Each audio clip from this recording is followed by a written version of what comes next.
Hey guys, welcome to another episode of Break It Down with Braydon. Super excited. I got the Forever American Mortgage Boys on with me today. Sean, Aram, thanks for joining me. Hey, good to be here. Yeah, Thank you for having us.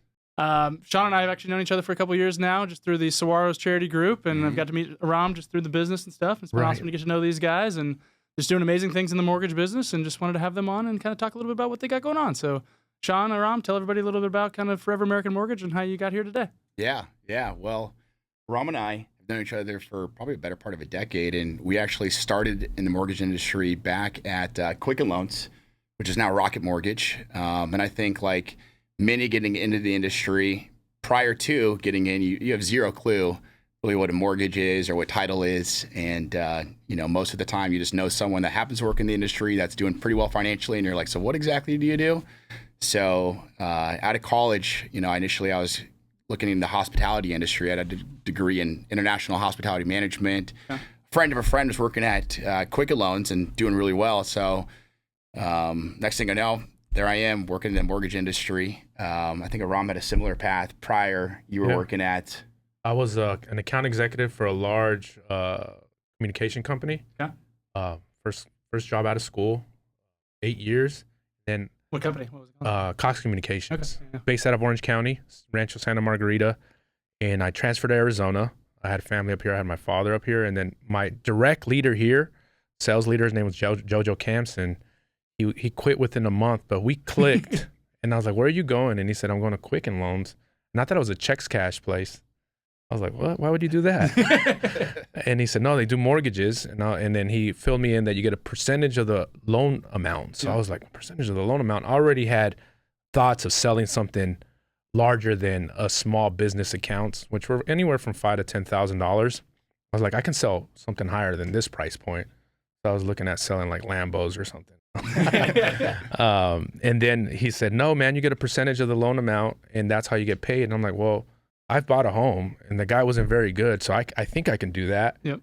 And he referred me and I started at Rocket like within months of him starting. And this was late 2011. Yeah.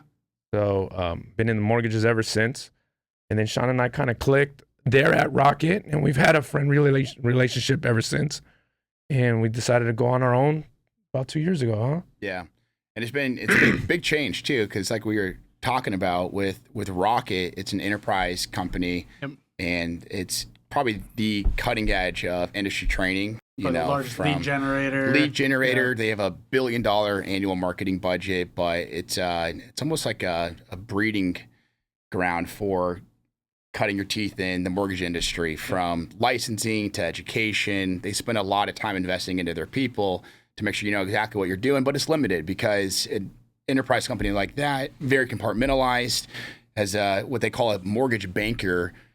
You're a licensed loan originator, but you're only doing about 50% of the transaction, and you're really putting all your time and energy on the sales aspect, finding the right program for the consumer, helping originate the application, but then you're passing it off into the assembly line machine that is Quicken Loans. So there's multiple hands that are getting involved in the loan from start to finish, where what we've since realized in the last 5-6 years on the broker side is there's a lot more to the transaction, coordinating with title and clearing loan conditions. So we started at Rocket, I think in 2019. Yep. We had an opportunity to transition into the broker space, and a colleague of ours, a guy named JJ, started a shop called JFQ Lending. Yep. And we caught lightning in a bottle back in 2020. Built it pretty big, didn't it? It got pretty big. Yeah. We ended up doing about $10 billion in origination in about a 4-year period. So it was a great run. Yep. And we were employees, like number 28 and 29. Right around that range, yeah. And then it ended up cresting over 1,000 employees at the peak in like a 2-year period. Yep. The benefit is, taking a step back, when Aram and I were at Quicken Loans, we were both in leadership, so we ran sales teams. When we went to JFQ, we got to see the growth of this company from the ground up, figuring everything out, not having the answers from technology to marketing to operations. Watching the systems grow and as watching you're these systems break and get fixed and grow. And luckily, we also went down that leadership path at JFQ as well. We were recruited. They wanted us to run sales teams. So as the company grew, we grew.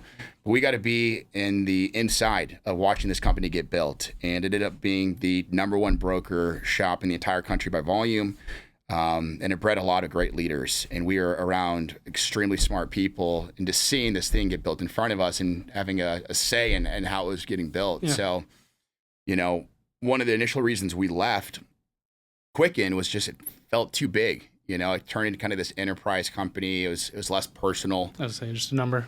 You felt like a number at times, and you have some of the best relationships, you know, professionally, because you're spending so much of your life in this organization. But and they were expecting you to work like 80-hour weeks there and it's- stuff it- too. it Yeah, gets so it kind of was excessive. your personal life. it's Yeah. 65, 70 hours a week. You're Yeah. cutting your teeth, and early in your career where you lack skill, you're making up straight effort.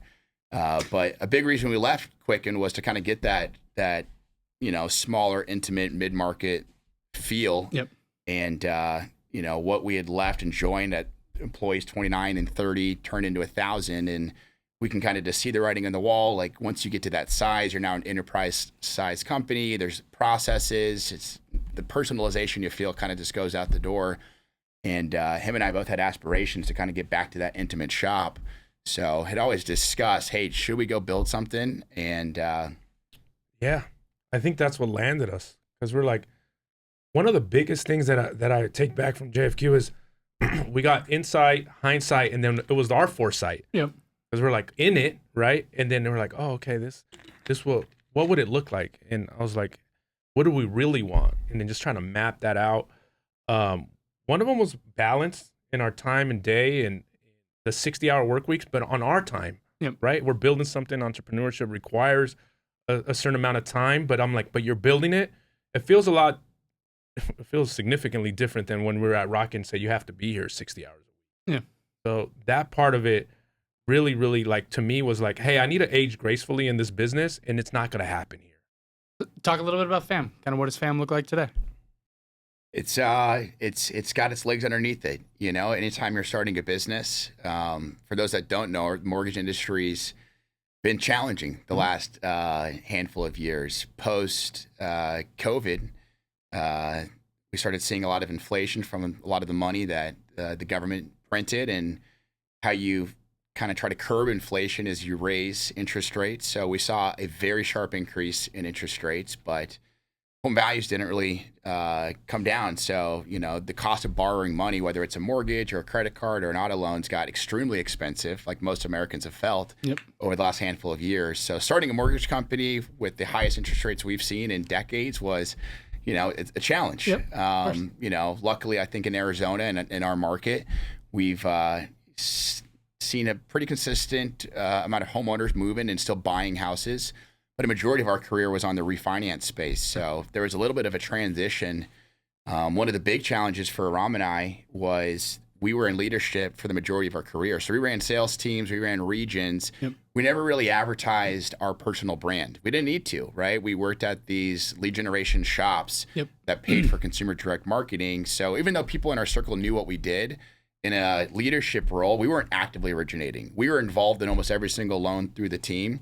So I think starting FAM had a ton of unique challenges. High interest rates, not spending a lot of time soliciting our own business because we never really did that.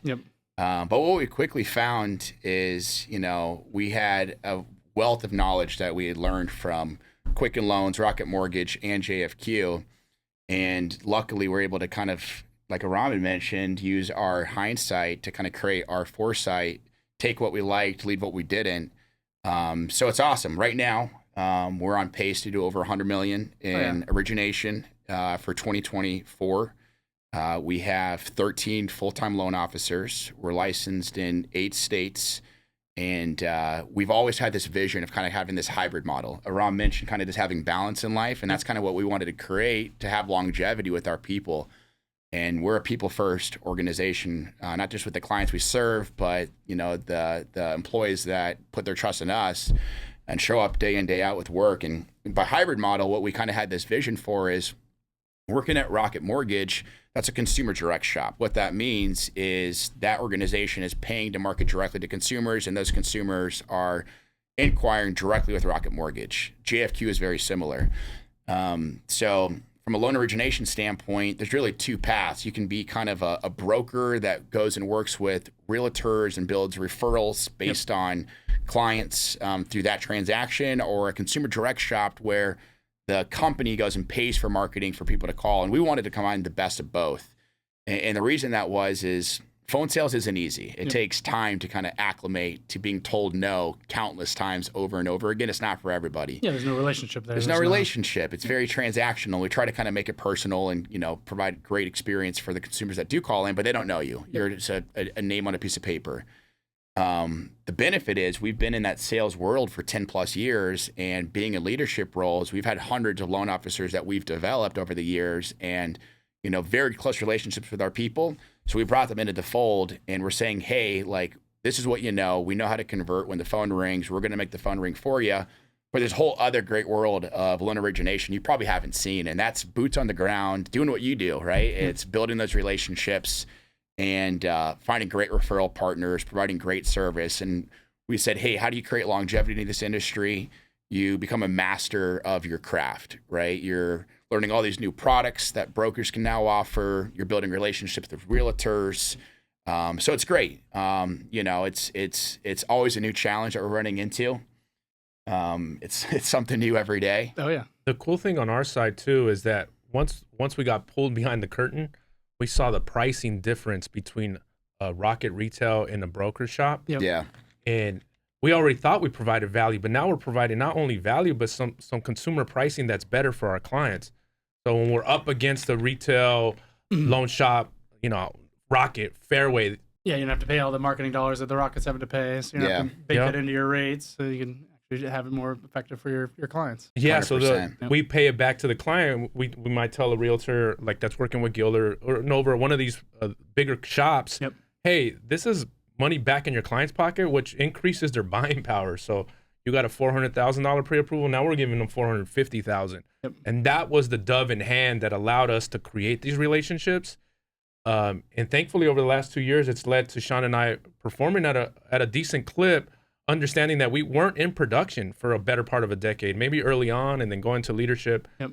And that, I think, creates buy-in with the people that work for us, because we're in the trenches, getting our hands dirty. I'm not going to tell you to do something I'm not doing right now. Yep. Yeah.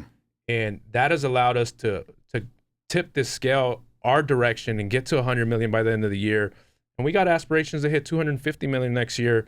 Same group of folks, just I would say just amplifying what we're doing and seeing if we can double up exactly what we're doing now with the group that we have right now. Love it. Yeah, let's talk about goals since you brought it up. So what's on the horizon for FAM? What do you guys what do you want to see?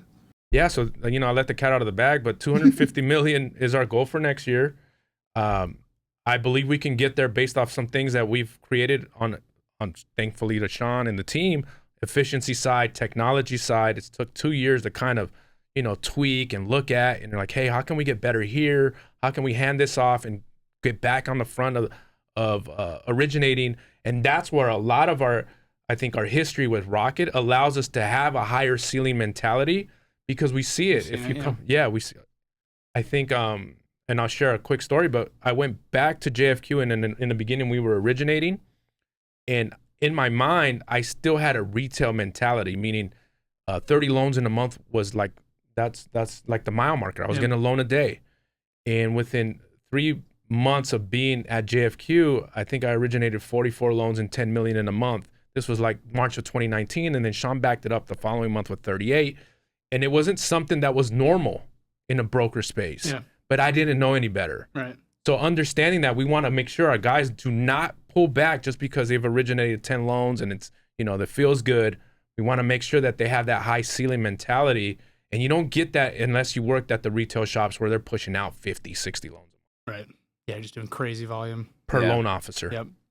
Well, that's just, you also have the education too, from just doing all those different files and seeing all the different circumstances and things that arise on all those. So it just allows you to kind of train your team to know whenever those situations arise. It's huge. Yeah, you could see thousands of credit profiles in the process of a year. Yep. Giving you maybe dog years when it comes to a loan officer. So a lot of times they're like, oh, he doesn't have any history of doing it. Well, like, I looked at 1,000 credit profiles in a year. How many have you looked at? Yep. Yeah, there's the two different caveats, right? So like on the retail side, you get the education side, no question about it, the licensing and everything. And then but you're kind of missing the relationship side of things, like you mentioned. Now you guys have kind of created the hybrid, which is great. Well, not only that, you just don't know what you don't know. Yeah. When you're working directly at a bank, called a delegated or direct lender. They have their product mix, and that's it. One of the coolest parts starting FAM is now you just get this, whole new world being a loan originator as a broker. Yep. Where there's all these crazy loan products you had no clue about, and just the confidence knowing there's not a single loan product I can't offer my client to get to the finish line. Yep. And telling the clients, hey, like our loyalties to you getting the best deal, you having the right loan product for your situation, not these wholesale lenders that we have relationships with. Yep. So talk a little bit about that for people that maybe don't understand the nuances of that. Yeah, Like, without getting into the mortgage nerd stuff. Right. There's the traditional loan programs that some may have heard of, like the conventional loan or the government loans like FHA and VA that fit into a certain box. But then there's other times where, let's say a self-employed borrower, the nature of self-employed, you carry a lot of overhead and expenses. These are often write-offs. So your taxable income is maybe a lot less than what you're actually bringing in. You might go to one of these big shops and try to get a loan, and they're going to look at your tax returns and say, hey, well, your net income after your write-offs is only this amount. Yep. You're like, well, no, I make this, but I write all this stuff off. With a broker, you have this whole other world of loan programs where you can do P&L loans, profit and loss loans, bank statement loans. Heck, as crazy as it sounds, there's even loan programs that exist to this day that are no income. And investors will say, hey, if you have enough strong compensating factors, like a really big equity position in a house, we're going to say, hey, you don't need to show income. So those are far and few in between, Yep. but just having that in your back pocket allows you to kind of just be that one-stop shop that we've always tried to advocate for. Yeah, opposed to them just fitting into this box. You kind of get outside and look at some I can't tell you how many conversations we had at Quicken where someone had a 620 credit score and didn't meet a certain guideline, and we would say with 100% confidence, Braydon, you can't do anything. You got to wait. Yep. But the reality is there is a loan program. So maybe someone does really need help. They really want to get a house and they get denied at a shop. Oftentimes we're able to save these deals where they were told no somewhere else and they come to us for a second opinion. We're like, hey, you know what? This does work. So it just gives more opportunities to kind of just be that true broker to find the best situation for your client. Yep. What's been the biggest hurdle with being a business owner now? I mean, everything and anything in between. I think the biggest thing for me is just this burden, which is a great burden to carry, of just showing up day in, day out for your people. Yeah. For your clients, for your employees, and just the understanding that I'm a big believer in free market. Aram is as well. We've worked at other shops where they almost have this ownership over you. Yep. Like you have to work here, and I could not be further from that mentality. I have this mentality that I have to be the best opportunity for you. Arizona in the mortgage world is a brick and mortar state, which means you have to have a physical office here to be able to have an Arizona license. And there's a lot of opportunity out here for a loan originator to go to numerous shops. Sure. So we feel honored that our people choose to work with us through this startup. And I think it's just that understanding that we have value every day to these guys, show up, and Aram and I play so well off each other's strengths and weaknesses to kind of just be there for our team. One of the big phrases is consistency compounds. And, we try to be as consistent as possible for our team and also transparent that, hey, we don't have it all figured out. Yep. We're going to make mistakes. We're going to, try some stuff out that might not work. It could fall flat on its face, and that's part of life. it. Yep. So I can't put a singular point to it, but probably just making sure that we show up. Yeah. Consistency is for sure the hardest part, I think. Yeah. I always tell the team and tell Sean, I'm like, you're going to get the same Aram every day. Because we joke about this, but we used to have leadership that would switch up their code coming into the office. Like, I'm going to be the mean guy or I'm going to be the disruptor. And I'm like, and I was like, to me, that's a con act. So I'm like, Aram, I choose to wake up every day, whether I'm happy or unhappy. I'm going to be me. I'm going to be myself. Yep.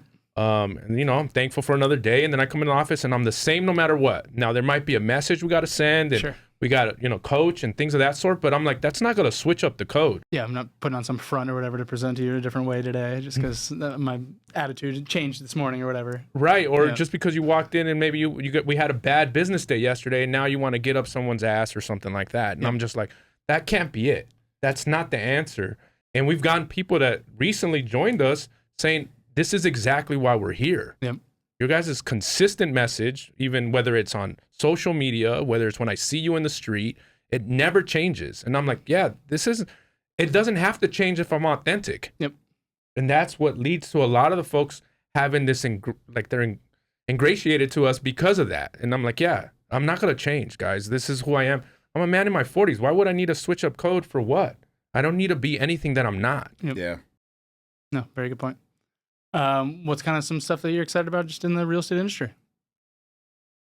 Man, I feel praying that these rates hopefully come down. Yep. What's kind of your prediction on that? You got any crystal ball or anything? I wish. And anyone says otherwise has no clue what they're talking about. It's hard to say. One of the things that we just say is control what we can control. Yep. It's hard to speculate. I think, you can ask 100 people and probably get 100 different answers. Yep. So I try to spend time not predicting. I anticipate future rate cuts. We said that for the last 2 years. Yep. Ironically, we just had that Fed rate cut. It helped rates temporarily.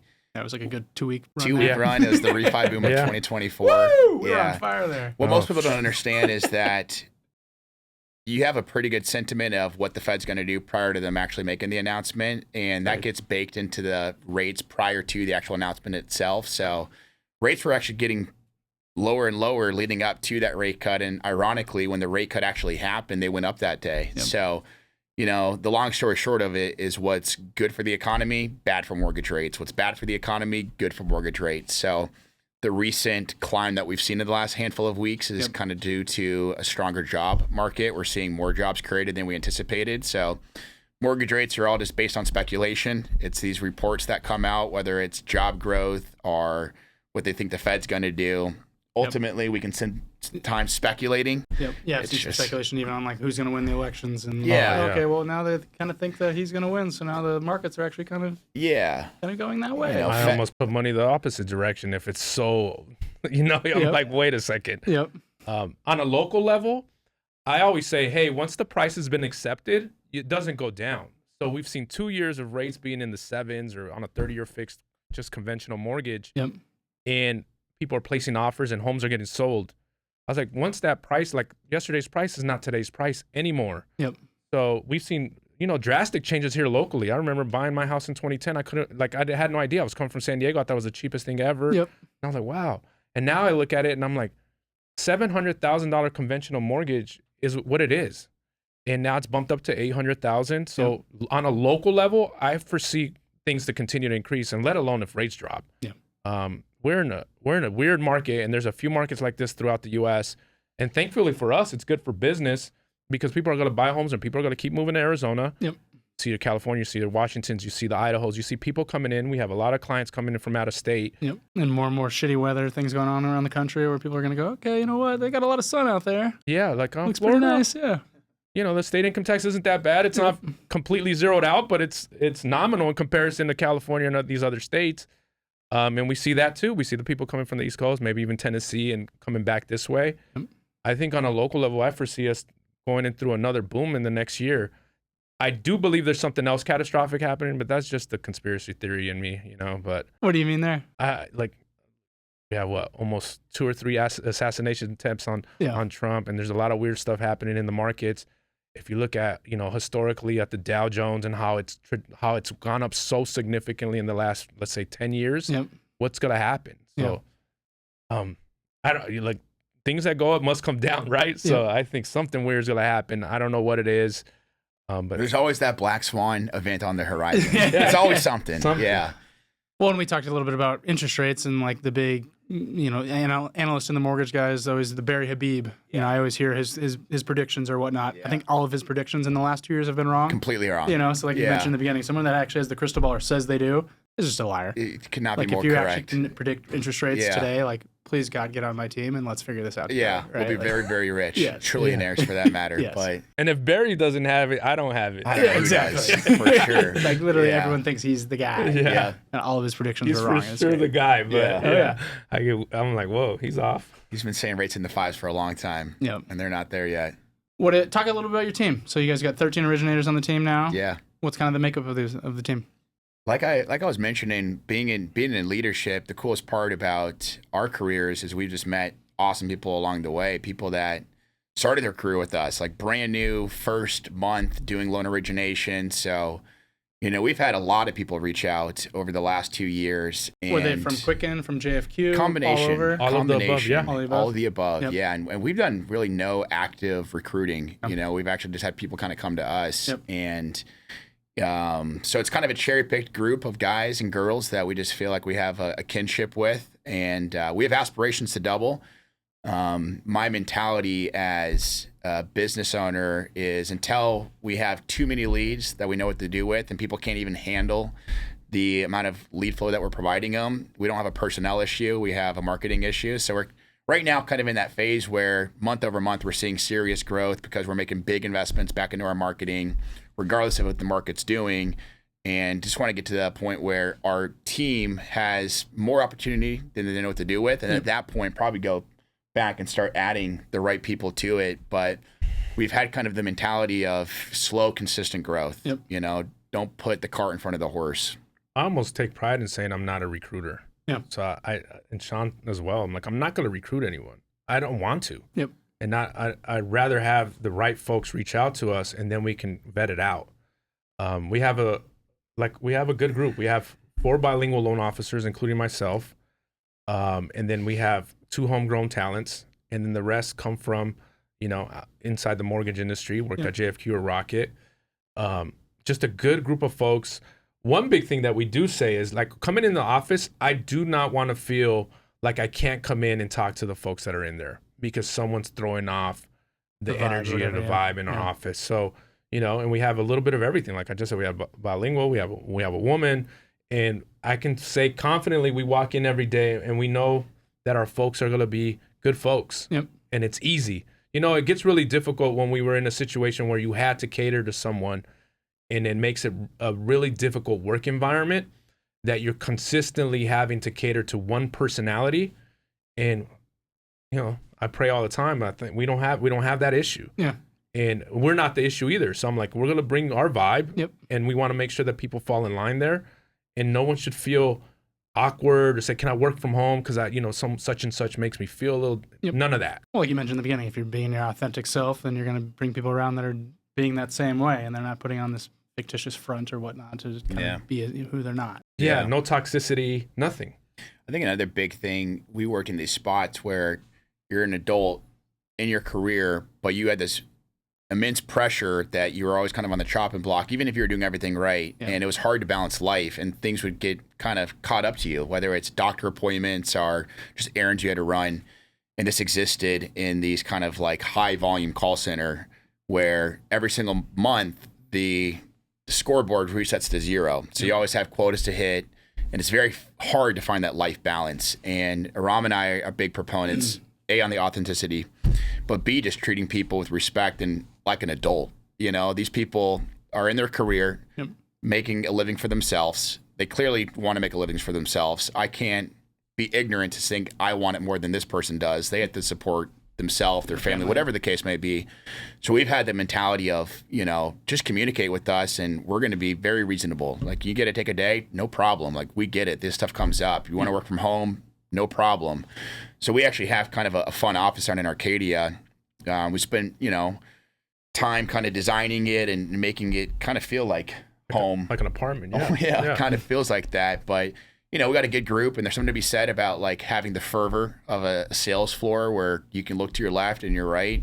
Sales is a game of no's. Yep. So it's nice to be kind of around people all in that same thing. But at the same time, we're just being big proponents of just letting people live their life. And, there's a key piece to this too, because I'm an early riser, so I like to get in early. Yep. So I'm in at 6, but at 4 p.m., I got kids, I got a coach. I want to be heavily involved in what they're doing and be at home and be present.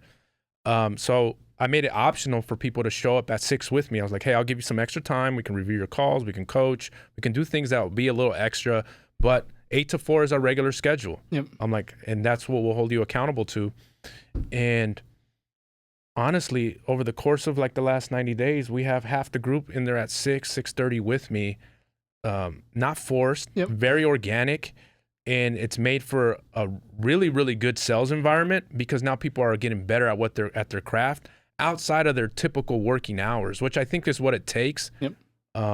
If you're going to get better at anything, you got to do it outside of what, in the trenches. And I think that's been a cool dynamic for us too, that people are willing and able to do a little extra without having that, force coming down their neck. Part of the reason we did this as well is we remember having to get a haircut or something, oil change or dropping off our car, and like our CEO going off. Where are you going? Yeah, what are you doing? yeah. I'm like, I'm here 6 a.m. Like I said, I'm early riser. I'm here at 6 a.m. I leave at 6 p.m. And me leaving for an hour to go get a haircut becomes an issue. I'm like, that is crazy. Yep. So we've led with that in mind, and understanding that there still is accountability within the business day. Yep. But there's going to be things that you need to accomplish or do on your own personal. Just let us know. Be transparent. Say, hey, next Friday I got a doctor's appointment. I'll put it in our calendar. Yep. Life happens. I say that to my team all the time. I'm like, you got stuff that's going to come up. It is what it is. Just make sure your numbers are there. And I mean, you hold yourselves accountable. Like at the end of the day, like you got bills to pay and you got goals and objectives and things you want to hit. Like it's on you. There's different chapters of life. Yeah. We have, luckily some new families within Forever American. A couple of our loan officers just recently either about to have their first kid or having a recent kid. Yeah, exactly, which is awesome. One of the things that's been really effective for us is we just ask, what do you want to be held accountable to? It's a lot easier when someone comes up to it on their own. Goals, right? Yeah, like what is it that you want? And we don't mind. Like, we've created an ecosystem where the data we have is readily available, kind of a Shark Tank style. Yep. So if you need more balance and you got some other stuff going on, just tell us so we're visible and we can kind of plan our marketing accordingly and structure it to where it fits and it makes sense for us and you. But we don't try to blanket message. We try to avoid that. We've been victims of that. Yeah. To say the least, of just one size fits all answers, and that's just not the case in life. And sales is cyclical, right? There's times where you can be on, but other times maybe you're taking a step back, and there's other things you have to balance. So it's been effective for us. You also know sales is the ultimate meritocracy. Like, you can't fake activity for achievement. You close a loan, you're going to make money, or you do a deal, you're going to make some money. So there's no way of faking it. Yeah. So I'm like, hey, that's why I like sales. I'm like, the cream always rises to the top. Yep. You can't say I get better leads than you. You get any sales environment, car sales, tech sales, whatever it is. It's all meritocracy. You're going to get paid what you deserve or earned. Yep.